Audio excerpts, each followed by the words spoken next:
হ্যাঁ আমার উম্মাত উম্মাতিরা, তোমরা শুনে নাও, শুনে না। জগতের মধ্যে তুমি কোন মানুষকে খুশি করিয়া আজকে জগতের মধ্যে তুমি জান্নাত অর্জন করতে পারবে না। আজকে জগতের মানুষকে খুশি করিয়া আজকে তোমার মনের আশা পূরণ করতে পারবে না। কারণ জগতের মানুষ খুশি হইলে তোমাকে অনীহার চোখে দেখে। জগতের মানুষকে তুমি যদি আপনার খুশি করতে চাও, ওই মানুষটা তোমাকে অবহেলা করবে। জগতের মধ্যে কোন মানুষকে যখন তুমি খুশি করতে যাবে, আপনার দাম কম মনে করবে, আপনার গুরুত্বটা তার কাছে কমে যাবে। কিন্তু আমার আল্লাহ পাক রব্বুল আলামিনের কাছে যদি যাইয়া বারে বারে মসজিদে আল্লাহর 5 ওয়াক্ত নামাজ পড়িয়া আল্লাহর দরবারে দোয়া করলে, আল্লাহ বলে বান্দারে, জগতের মধ্যে তুমি ঘুরে বেড়াইলে, নামাজ কাজা করিলে, আমি আল্লাহ আমার কাছে তোমার গুরুত্বটা কমে যাইতো। কিন্তু তুমি আমার ঘরে 5 ওয়াক্ত এসেছো, এই জন্য আমি আল্লাহ তোমার গুরুত্বটাকে বাড়ায়া দিয়েছি। জোরে বলেন সুবহানাল্লাহ। বাবাজি ভাইরা, জগতের মধ্যে আমার আল্লাহ তাবারাক তাআলা সর্বপ্রথম একটা সম্পর্ক দিয়ে পাঠিয়েছিলেন, যে সম্পর্কটা মা সন্তানের নয়, যে সম্পর্কটা বাবা সন্তানের নয়, যে সম্পর্কটা ভাই ভাইয়ের নয়, যে সম্পর্কটা ভাই বোনের নয়, যে সম্পর্কটা আল্লাহ তাবারাক তাআলা জগতের মধ্যে প্রথমত আপনার পাঠিয়েছিলেন, সেই সম্পর্কটা হলো স্বামী আর স্ত্রী। জোরে বলেন সুবহানাল্লাহ। মাইকের আওয়াজ কমে গেল কেন? মাইকের আওয়াজটা তুলে দাও। সুবহানাল্লাহ, জাযাকাল্লাহ, মাশাআল্লাহ, বারাকাল্লাহ।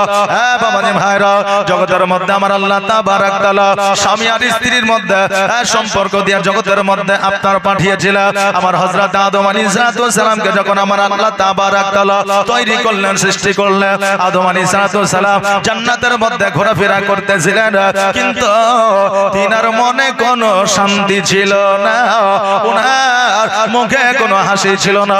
এবার ফেরেশতারা বলল, আল্লাহ গো, আপনি যে একজন ইনসানকে তৈরি করলেন, আপনি যে একজন আদমকে তৈরি করলেন, ও আল্লাহ, কিন্তু আপনার আদম আলাইহিস সালামের মনে কোনো ফুর্তি নয়। আমার আল্লাহ বলে, ফেরেশতারা রে, আমি আল্লাহ যেটা জানি তোমরা সেটা জানো না, তাই আমি আল্লাহ আদম আলাইহিস সালামকে খুশি করার জন্য আমি হাওয়াকে তৈরি করলাম। জোরে বলেন সুবহানাল্লাহ। বাবাজি ভাইরা আমার, মায়েরা, ওই হাওয়া আলাইহিস সালাম আদম আলাইহিস সালামের খিদমত করেছিলেন, আদম আলাইহিস সালাম খুশি হয়েছিলেন। আমার হাওয়া আলাইহিস সালাম আদম আলাইহিস সালামকে সম্মান করেছিলেন। আমার আদম আলাইহিস সালাম হাওয়া আলাইহিস সালামের কাছে আপনার খুশি ছিলেন। হাওয়া আলাইহিস সালাম আদম আলাইহিস সালামের কথাবার্তা শুনতেন, এই জন্য হাওয়ার উপরে আমার আদম আলাইহিস সালাম খুশি ছিলেন।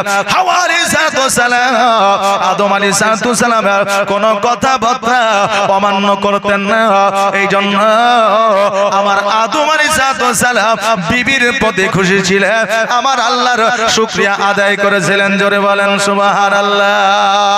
আরে মা, একটু লক্ষ্য করে শুনবে, আমরা তো 50 বছর 40 বছর স্বামীর সঙ্গে ঘর সংসার করে 5 বছর পরে স্বামী যে ইজ্জত সম্মান দিয়ে বিবিদের কথা বলে, আর 10 বছর পরে সেই বিবির ওই রকম ইজ্জত সম্মান থাকে না।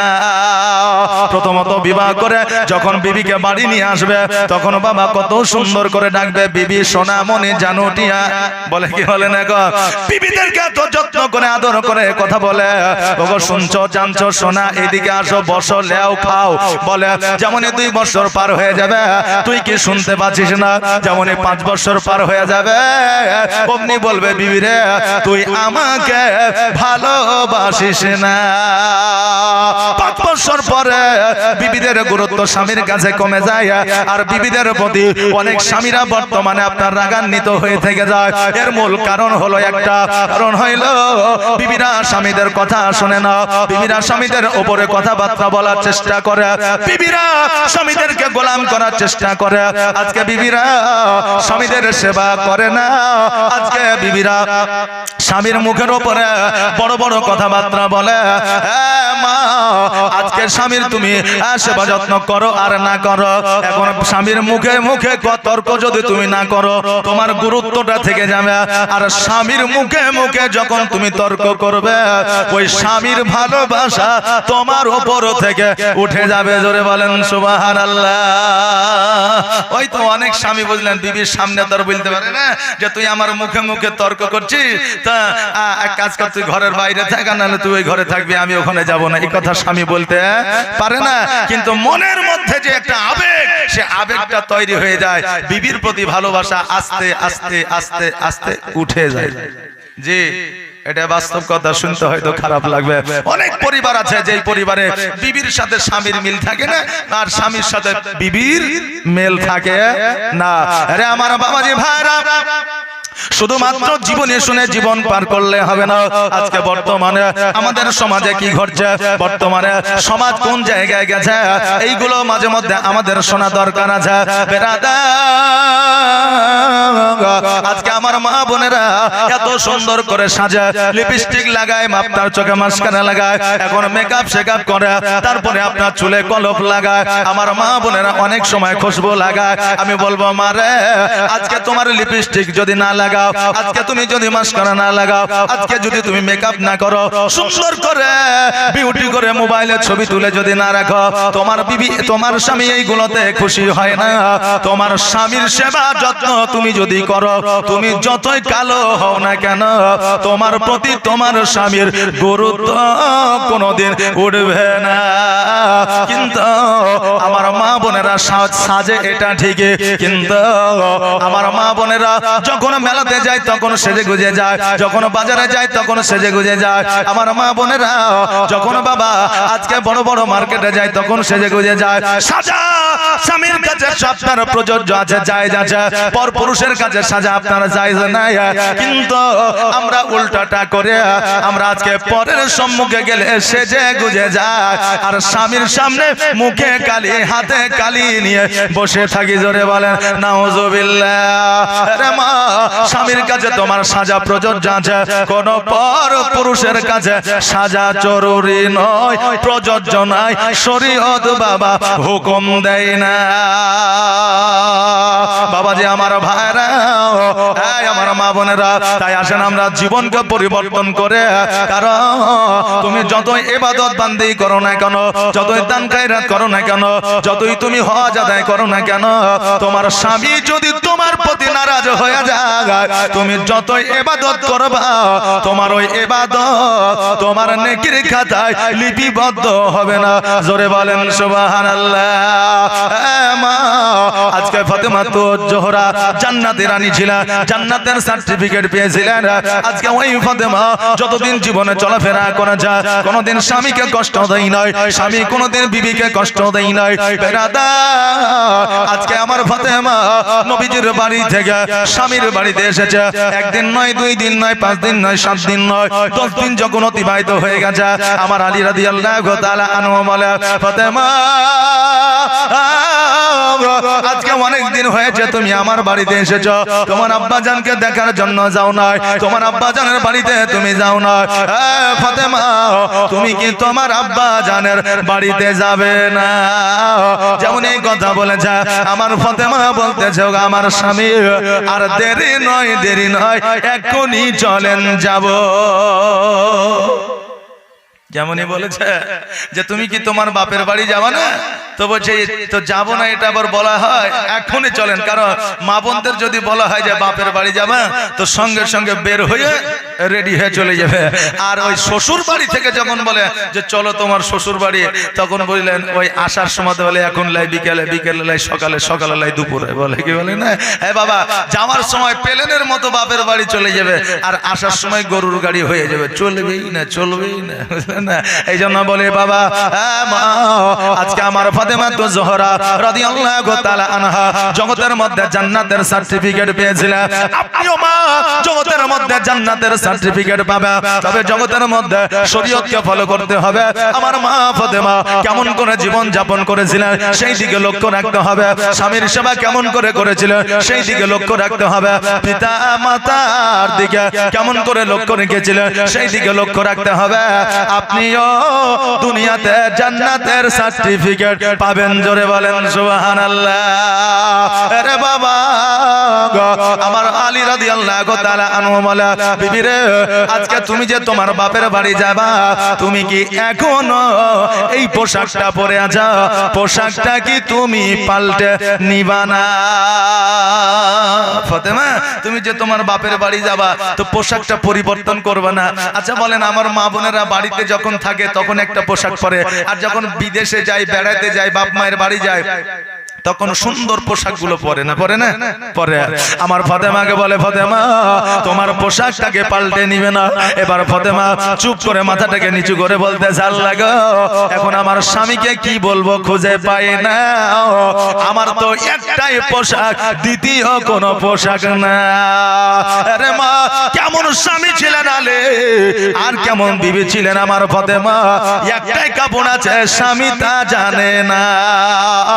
ফাতেমা রাদিয়াল্লাহু তাআলা আনহা চিন্তা করে, এখন আমার স্বামীকে যদি বলি, স্বামী গো একটাই পোশাক আছে, দ্বিতীয় পোশাক নাই, আমার স্বামী কষ্ট পেয়ে যাবে, ব্যথা পেয়ে যাবে, হয়তো মনে মনে ভাববে আল্লাহ আমি এমন একজন স্বামী, আমার বিবিকে একটা পোশাক কিনে দিতে পারি না, আমার স্বামী আমার কাছে লজ্জিত হয়ে যাবে, এই জন্য আমি এই কথা বলবো না। ও আল্লাহ আমার এই পোশাকে একটা নয়, দুইটা নয়, চারটা নয়, পাঁচটা নয়, 10টা নয়, 17টা তালি লাগানো আছে। আমি আমার স্বামীকে কেমন করে বোঝাবো যে এইটাই আমার ভালো পোশাক, এর চাইতে পোশাক আর আমার দ্বিতীয় না? এই কথাটা আমার স্বামীকে বলতে পারবো না। এই জন্য আমার ফাতেমাতুজ জোহরা রাদিয়াল্লাহু তাআলা আনহা বলে, স্বামী গো আমি ফাতেমা, আমাকে এই পোশাকে কি ভালো লাগে না? এবার আলী রাদিয়াল্লাহু তাআলা আনহু চিন্তা করে, আল্লাহ গো এখন আমার বিবিকে যদি বলি এই পোশাকে ভালো লাগে না, আমার বিবি কষ্ট পেয়ে যাবে। কেমন স্বামী দেখেন। আর আমরা স্বামী বিবিকে যদি খারাপ লাগে তো শুধু কিলাইতে জানি নাকি? আমরা স্বামী বিবিদের শুধু কিলাইতে জানি, কিন্তু বিবিদের মহব্বত দিয়ে কথা বলতে পারি না। একটু সবজিতে যদি লবণ হয়ে যায় তা আমরা গরিমে বলি, মন কোন দিকে ছিল, ভালো করে রান্না করতে পারি না, তরকারিতে লবণ হয়ে গেছে, 11 বছর ধরে রান্না করছি, রান্না শিখলি না। তো মনে করছেন পরের দিন ভালো করে রান্না করে দিবে? পরের দিন বলে, মিনসা তুই আমাকে কাল এমন গরম দেখা যায়, আজকে আরো লবণ দিব, খাবি খা। কিন্তু মহব্বত দিয়ে দেব যদি বলেন, বিবির আজকে সবজিটা খুব সুন্দর হয়েছিল কিন্তু একটু লবণ হয়ে গেছে, যদি লবণটা যদি চেক করতা সবজিটা অতি সুন্দর হইতো, ওই বিবি পরের দিন আপনাকে সুন্দর করে রান্না করে খাওয়াবে।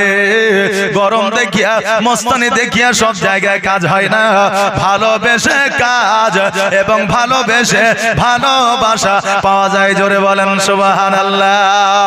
আরে বাবা জগতের মধ্যে আপনাদের বলে যায় কেমন স্বামী ছিলেন আমার হযরত আলী রাদিয়াল্লাহু তাআলা আনহু।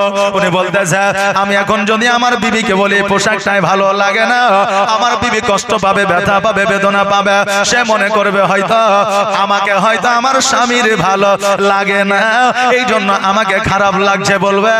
এই জন্য আমার হযরত আলী রাদিয়াল্লাহু তাআলা আনহু বলতেছে, বিবিরা এই পোশাকটাই শুধু তোমাকে ভালো নয়, এই পোশাকটা তোমাকে দেখে মনে হয় জান্নাতের রানী দাঁড়ায় আছো। জোরে বলেন সুবহানাল্লাহ।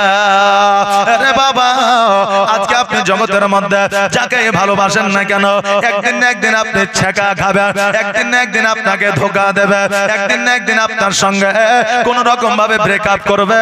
বন্ধুকে ভালোবাসবে, বন্ধু গার্লফ্রেন্ডের জন্য আপনার সঙ্গে বেয়াদবি করবে। আপনি মেয়েকে ভালোবাসবে, আপনার চাইতে ভালো পুরুষ পাইলে আপনাকে ভুলে যাবে। পৃথিবীর মধ্যে আজকে সন্তানকে ভালোবাসবে, ওই সন্তান একদিন এমন একটা সময় আসবে বাবার সেবা করা ভুলে যাবে। এই জন্য ভালো যদি জগতের মানুষকে আপনি বাঁচতে চান, আমার নবীকে ভালোবেসে তারপরে পৃথিবীর মানুষকে ভালোবাসা, আপনি এই পৃথিবীতেও ভালো থাকবেন, পরের পৃথিবীতেও ভালো থাকবেন। কিন্তু শুধু যদি জগতের ভালোবাসায় আপনি ডুবে থাকেন, ওই জগতের ভালোবাসা আপনাকে কোনোদিনও শান্তি দিবে না। আপনি বলবেন হুজুর গো আজকে আমি এখনো পর্যন্ত ভালোবাসায় ধোঁকা পাইনি। অনেক অনেকে আছে এখনো পর্যন্ত মজাই আছে, ধোকা তারা পায়নি। আমি বলবো যুবক রে, তুমি তো আজকের জগতের মধ্যে সামান্য একটা যুবক। আগের যুগে শাহজাহান বাদশা ভালোবেসেছিল মমতাজকে, সেও জীবনে আপনার ধোকা খেয়েছে। লাইলি মজনু ভালোবেসেছিল, তারাও জীবনে কষ্ট করেছে। হে বেরাদা, ইউসুফ জুলেখা ভালোবেসেছিল, তিনারাও জীবনে কষ্ট করেছে। জগতের ভালোবাসায় একদিন না একদিন আপনাকে ব্রেকআপ করবে, ধোকা দেবে, পেছন থেকে ছুরি মারবে। এই জন্য জগতের ভালোবাসা মুগ্ধ থাকবেন না, নবীকে ভালোবেসে জগতের ভালোবাসায় আসবেন। কারণ জগতের ভালোবাসা কোনোদিনও কাউকে শান্তি দেয় নাই, কিয়ামত পর্যন্ত শান্তি দেবে না। এই জন্য কবির ভাষায় বলছে, জগতের পীড়িত ভালা না, ভালা না গো, পীড়িতে শান্তি মিলে না। জগতের পীড়িতে বাবা শান্তি পাওয়া যায় না। সময় হয়তো ভালো লাগবে, সময় হয়তো আপনি একটু আনন্দ পাবে, কিন্তু এই সময় আনন্দের পরে কষ্টের যে সময়টা আসবে, এই সময়টা আপনার মরা পর্যন্ত অন্তরে থেকে যাবে। না থাকে না? জি বাবা, থেকে যাবে। এই জন্য আমার নবীকে ভালোবাসে, এই জগৎ মঙ্গল হবে, পরে জগৎ মঙ্গল হবে। আরে বাবা, আমার হযরত আলী রাদিয়াল্লাহু তাআলা আনহু আমার মা ফাতেমাকে নিয়ে আমার নবীজির বাড়িতে গেলেন। এবার আমার নবীজির বাড়িতে যাওয়ার পরে আমার আলী রাদিয়াল্লাহু তাআলা আনহু বলতেছে, বিবি রে, তুমি যাও যাও, তোমার আব্বা জানের বাড়িতে তুমি যাও, আমি একটু বাজার থেকে খেজুর নিয়ে আসি, আমি নবীজিকে খাওয়াবো। এবার আলী রাদিয়াল্লাহু তাআলা আনহু উনি বাজারে গেলেন, ফাতেমার দরওয়াজায় আওয়াজ দিলেন, আসসালামু আলাইকা ইয়া আহলাল বাইত। আমার নবী বললে, কে? বলে, আমি ফাতেমা। আমার নবীজি বললে, ফাতেমা রে, আজকে তোমার আওয়াজটা পাওয়া যায়, কিন্তু আমার আলীর আওয়াজ কেন পাওয়া যায় না? মাইক ম্যান আছে, গলা টানছে, আরে আমার বাবাজি ভাইরা, আমার নবীজি বলছে, ফাতেমা আজকে আমার আলীর আওয়াজ কেন পাওয়া যায় না? আমার ফাতেমা বলতেছে, আব্বা গো, আপনার জামাই বাজারে গেছে আপনার জন্য খেজুর আনার জন্য। আমার নবী বলতেছে, ফাতেমা আজকে যতক্ষণ পর্যন্ত আমার আলী তোমার সঙ্গে না আসবে, ততক্ষণ পর্যন্ত তোমার বাড়িতে প্রবেশ করা যাবে না। জোরে বলা যাবে না সুবহানাল্লাহ। কেমন শ্বশুর ছিলেন, কেমন আপনার বেটি ছিলেন, কেমন জামাই ছিলেন। আমার আলী বাড়িতে আসলেন, দরওয়াজায় আসলেন, কি ব্যাপার ফাতেমা বাইরে দাঁড়িয়ে? বলে, আব্বা বাড়িতে প্রবেশ করতে দেয় নাই। বলে, কেন? বলে, আপনি আসেন নাই তাই। আমার মতো জামাই হলে বললাম বেটিকে ঢুকতে দেয়নি, আমি তো পরের বেটা বাড়ি বলতাম না, বলতাম না, বলতাম। কিন্তু আমার আলী মিজকে হাসি দিয়া বলতেছে, ফাতেমা আজকে দেখো দেখো আমার নবী আমাকে কত ভালোবাসে, আমি ছাড়া তোমার বাড়িতে এলাও না, চলো চলো আমরা বাড়ির মধ্যে প্রবেশ করি। কিন্তু আজকে বর্তমানে আমরা শ্বশুর শাশুড়ি জগতে আছে, আমাদের বেটি যদি একাই আমার বাড়িতে আসে আমরা বড় খুশি হয়ে যাই, আর জামাই সঙ্গে করে নিয়ে আসলে বড় বেজার হয়ে যায়। এই দেশ ঝামেলা। এবার একটা জুতা দে, একটা প্যান্ট দে, একটা জামা দে, একটা টুপি দে, বেজার হয় কি হয় না? অনেকে এই যে বাবা বলেন, হয় কি হয় না?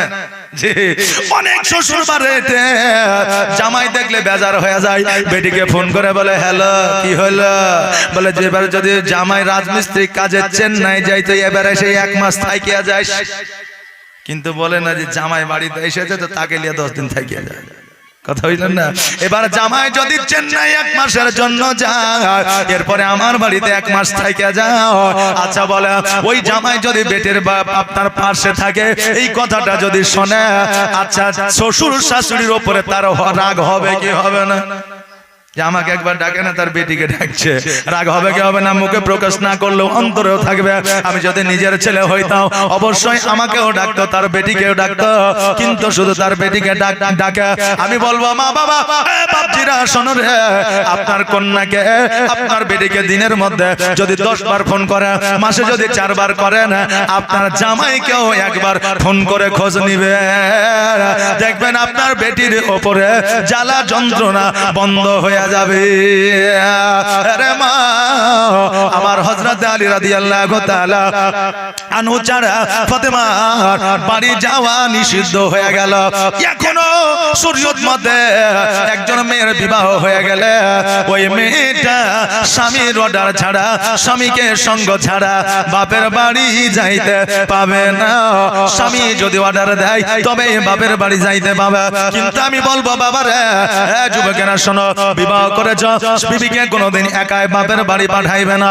বাপের বাড়িতে 10 দিন 11 দিন 15 দিন রেখে দিবে না। এটা তোমার দলিলে হয়তো আছে, কিন্তু শরীয়তে এইরকম কোন হুকুম না। যদি এইরকম তুমি যদি তোমার বিবিকে স্বাধীনতা দিয়ে দাও, ওই বিবি একদিন না একদিন খারাপ হতেই হবে। বাবা, আজকে নারীদেরকে স্বাধীনতা দিবেন এটা ঠিক, কিন্তু শরীয়ত মোতাবেক আপনি স্বাধীনতা দিবে, জগৎ মোতাবেক স্বাধীনতা আপনি দেবেন না। বেরাদা, আজকে বলে যাই, আমার দয়ার নবী বলতেছে, এ ফাতেমা, কি ব্যাপার, তুমি কি কিছু নিয়ে এসেছো? বলে হ্যাঁ। কি? বলে খেজুর। বলে আমি খাবো, তবে আলীর কাছ থেকে একটা কথা শুনবো। হযরত আলীর কাছ থেকে একটা কথা শুনবো। কি কথা? বলে সেটা আমি জানি।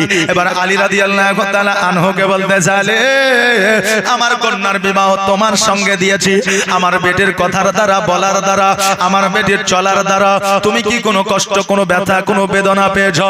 যদি পেয়ে থাকো তুমি আমাকে বলো, আমার বেটিকে আমি এখনই শাসন করব। জোরে বলেন সুবহানাল্লাহ। আলী রাদিয়াল্লাহু তাআলা আনহু বলেছে, ইয়া রাসূলুল্লাহ, ইয়া হাবিবাল্লাহ, নবী গো, আমার বিবি ফাতেমার কথার দ্বারা, বলার দ্বারা, চলার দ্বারা ব্যথা বেদনা তো দূরের কথা, যেই দিন থেকে ফাতেমার সঙ্গে আমার বিবাহ হয়েছে সেই দিন থেকে আমি জানো জান্নাতি রমণী পেয়েছি। জোরে বলেন সুবহানাল্লাহ। কিন্তু আমরা শ্বশুর শাশুড়ি, আমরা বেটির খোঁজটালে যে বেটি তুমি কেমন আছো, তোমাকে জামাই কি বকা দিয়েছে? কিন্তু ওই বেটি যে জামাইকে কত রকম কথা বলে, এই খবর আমরা কোনোদিন নেই না। নি বাবা, পরের বেটা ওই খারাপ, বেটি ভালো। জি, আর আমার বাপ মানে ছেলের বাপ, আমার বেটা, পরের বেটি খারাপ। কথা বলেন না, একে অপরের কারো খোঁজ নেয় না, নিজেরটা নিয়ে সবাই ব্যস্ত। এই জন্য তো সংসারে এখন বর্তমানে আপনার ঝামেলা ঝঞ্ঝটটা বেশি, নাকি বলে? ঝামেলা ঝঞ্ঝটটা এই কারণেই বেশি। আরে আমার বাবা, আজকে আমার নবী মুস্তাফা সাল্লাল্লাহু তাআলা আলাইহি ওয়াসাল্লাম যেই পথ দিয়ে গেছে, আমার নবীজি যেই কথা বলে গেছে, ওই কথাটা আমরা যদি অনুসরণ করে চলি, আমাদের বর্তমানে স্বামী আর স্ত্রীর মধ্যে ঝগড়া ঝামেলা তো দূরের কথা, এমনকি পণ পর্যন্ত উঠে যাবে। জোরে বলেন সুবহানাল্লাহ। কিন্তু আমরা সেই রকম ভাবে চলতে জানি না। আজকে আমরা মা বোনেদের মোহরানা কতটা আদায় করি? এই যে বলেন, মা বোনেদের মোহরানা কত দিই? 1001 টাকা, 5001 টাকা খুব বেশি হলে, তাই না? 5001 টাকা খুব বেশি হলে। কিন্তু বাবা, আজকে থেকে 1442 হিজরি আগে আমার নবী মুস্তাফা সাল্লাল্লাহু তাআলা আলাইহি ওয়াসাল্লাম যখন খাদিজাকে বিবাহ করেছিলেন, তখন একটা নয়, দুইটা নয়, 5টা নয়, 10টা নয়, 70টা ওট মোহরানা দিয়েছিলেন। জোরে বলেন সুবহানাল্লাহ। এখন বর্তমানে হিসাব করা 70টা ওটের দাম কত হইতে পারে? বাবারে, আজকে আমার মা বোনদের গুরুত্ব কম নয়, আজকে আমাদের মা বোনদের মান সম্মান কম নয়, আজকে আমাদের মা বোনদের দাম 1001 টাকা নয়, 5001 টাকা নয়, 10001 টাকা নয়। আমাদের মা বোনদের মান সম্মানকে আমার আল্লাহ তাবারক তাআলা এত উঁচু করে দিয়েছে যে আমার মায়ের পায়ের তলে আল্লাহ খুদ জান্নাত দিয়েছে। জোরে বলেন সুবহানাল্লাহ। এই মা বোনদের মান ও শান কি কোনোদিন ছোট হইতে পারে? এই মা বোনেদের মান ও শান কি কোনোদিন ছোট হবে? হবে? যে মা বোনেদের ইসলাম, যে মা বোনেদের পায়ের তলে আল্লাহ তাবারক তাআলা জান্নাত দিয়েছে, ওই মা বোনেদের স্থান কখনো বাবা ছোট হবে না। আমার নবী মুস্তাফা সাল্লাল্লাহু তাআলা আলাইহি ওয়াসাল্লাম বাবা, আমার খাদিজাতুল কুবরা রাদিয়াল্লাহু তাআলা আনহার জান মুবারকের উপরে মাথা দিয়া আরাম করতে আছে, আর আমার খাদিজা আমার নবীজির চুলগুলো যেন নাড়তে আছে। জোরে বলেন সুবহানাল্লাহ।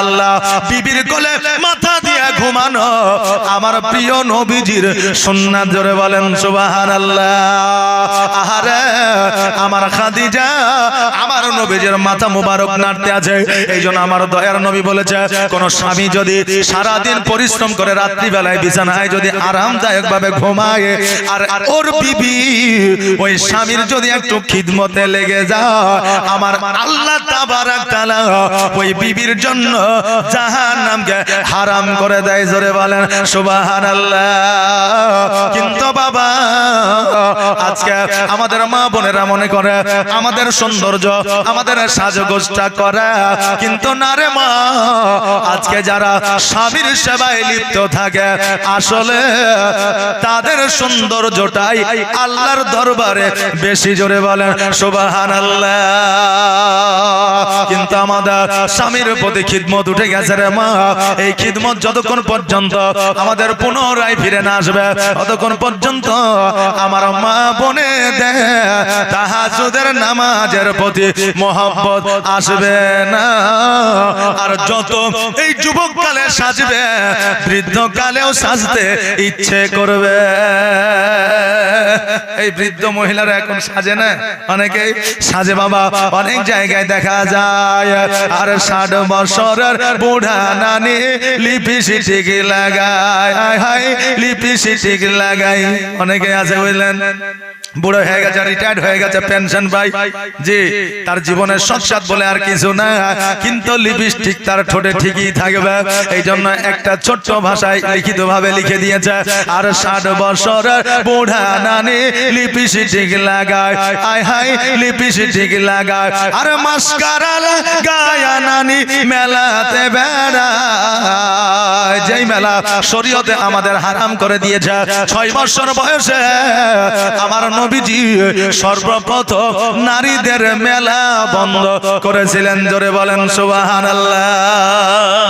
আর আজকে আমাদের বুঝলেন এমন মেলা, শুধু মেলা তোলাই, শুধু ঠেলা আর ঠেলা, মৌলবিও মানে না আর কারিও মানে না, হাজিও মানে না, এ কোন দিকে কে আছে দেখে না, মেলাতে ঘোরা হইলি হইল, কথা বললেন না বাবা, খারাপ মনে নিবেন না, তবে এগুলোতে আমাদের সুন্নিয়াতের একটু বদনাম আসে না, আসে না, আসে বাবা। তাই বলছে আর 60 বছরের বুড়া নানি লিপস্টিক লাগায়, আর মাস্কারা লাগায় নানি মেলাতে বেড়ায়, আর 60 বছরের বুড়া নানি লিপস্টিক লাগায়, আর নানির আমার হয়েছে সুগার, আর তবু নানির কমে না বাহার, নানির সুগার হ্যাঁ বুঝলেন, শরীর শুকিয়ে গেছে, তবুও লিপস্টিক আর মাস্কারা লাগিয়ে গোটা মেলাতে ঘুরে বেড়াচ্ছে, জোরে বলেন নাউজুবিল্লাহ। বাবজি ভাইরা মায়েরা গো, আজকে বলবো আপনাদেরকে শেষ উপদেশ একটা, যে আমার মা, আপনাদের মান সম্মান আমার আল্লাহ বাড়িয়েছে, পৃথিবীর কেউ বাড়ায়নি।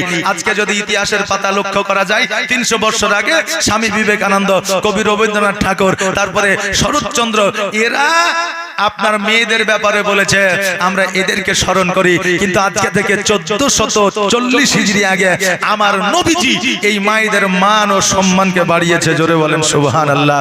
এ মা, আজকে তোমাদের সৌন্দর্য পৃথিবীর কোনো মেকআপে নাই, আজকে তোমাদের পৃথিবীর মধ্যে যে সৌন্দর্য তোমাদের তুলে ধরবে, ফুটিয়ে তুলবে, সেটা হচ্ছে নামাজ আর স্বামীর সেবা, জোরে বলেন সুবহানাল্লাহ। একটা মায়ের মধ্যে যদি 3টা গুণ থাকে, ওই মা জান্নাতি, জান্নাতি, ওই মা জান্নাতি।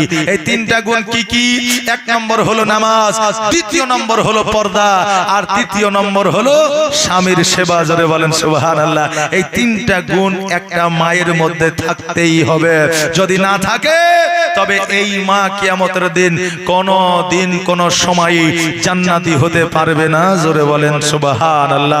বাবজি ভাইরা আমার, মায়েরা সময় কম, আর আমি বুঝলেন শেষ বক্তা, জি আমার বাড়ি কাছেই, কিন্তু তবু আমি শেষ বক্তা, জানি না এখন প্রত্যেক জায়গাতে বুঝলেন আমাকে শেষ বক্তা করে দিয়েছে। এখন মাঝে মাঝে মনে হচ্ছে যে আসলে আমার চুল দাড়ি পাইকেছে, আমি কি বুড়ে টুড়ে হয়েছে, মাঝে মধ্যে বুঝলেন কনফিউজ হয়ে যায়, মানে সব জায়গাতে আমি শেষ বক্তা এখানে বলে লাই। যাই হোক, এখানে আমাকে অনেক যুবকেরা হয়তো অনেকে চিনতে পারবে, কেননা আমি আপনাদের এই ভবানীপুর আলিয়া মাদ্রাসায় বুঝলেন এক আধ দিন লয়, একবারে 6 থেকে একবারে কি বলবো এইচএস পর্যন্ত পড়েছি। এখানে হয়তো অনেক আমার সাথীও আছে, অনেক হয়তো ক্লাস ফ্রেন্ডও আছে, জি হয়তো এখন বড় হয়েছে, 12-13 বছর হয়ে গেল আমার পড়া ছাড়া।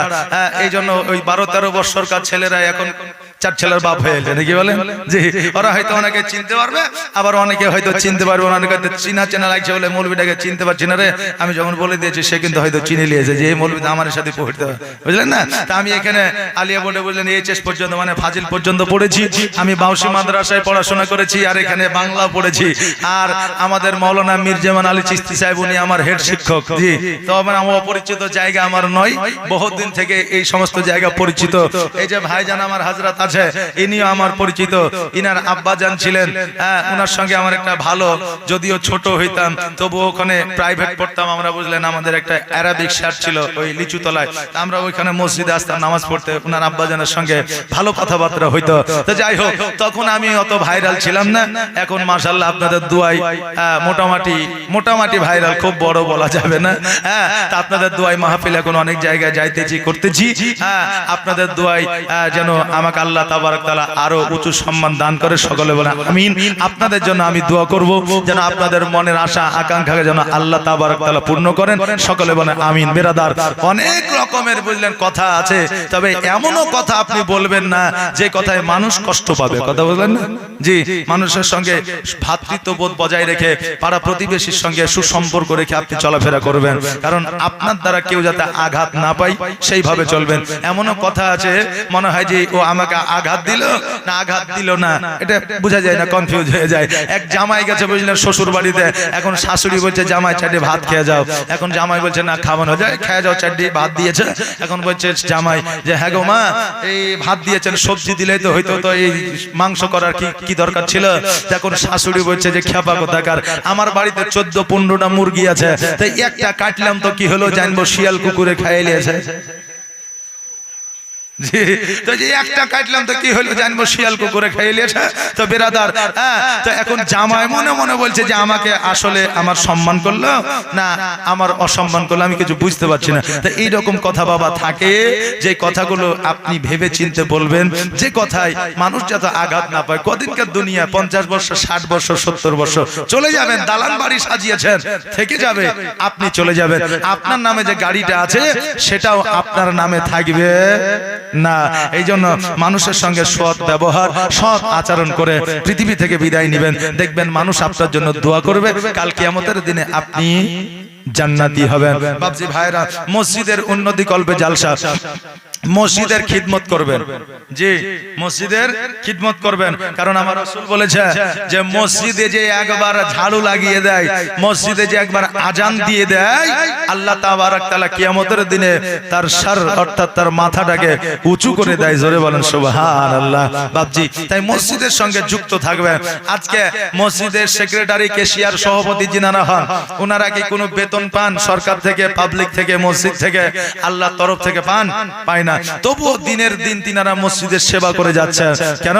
যে কাল কিয়ামতের দিনে ইনাদেরকে আল্লাহ তাবারক তাআলা মনোনীত করবেন, নেকি দিবেন, কারণ এরা জগতের কোন মানুষের ঘর দেখেন নাই, আল্লাহর ঘরকে তিনারা সাজিয়েছেন, জোরে বলেন সুবহানাল্লাহ। এই জন্য মসজিদের কমিটি যিনারা হবে, ইনাদেরকে বাবা নামাজি হতে হবে, সত্যবাদী হতে হবে, সত্যের পথে থাকতে হবে।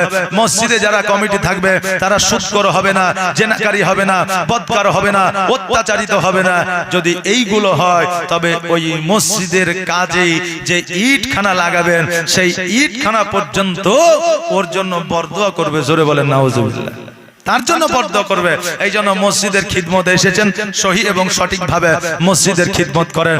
যারা আপনারা চিন্তা ভাবনা করছেন যে আমি মসজিদের খিদমত করব, আমাকে কমিটিতে কেউ রাখলো না, দরকার নাই, আপনি মসজিদের খিদমত করেন, আল্লাহর রেজিস্ট্রেশন খাতায় আপনার কমিটির নামখানা উঠে যাবে, জোরে বলেন সুবহানাল্লাহ, যে নামটা উঠে যাবে।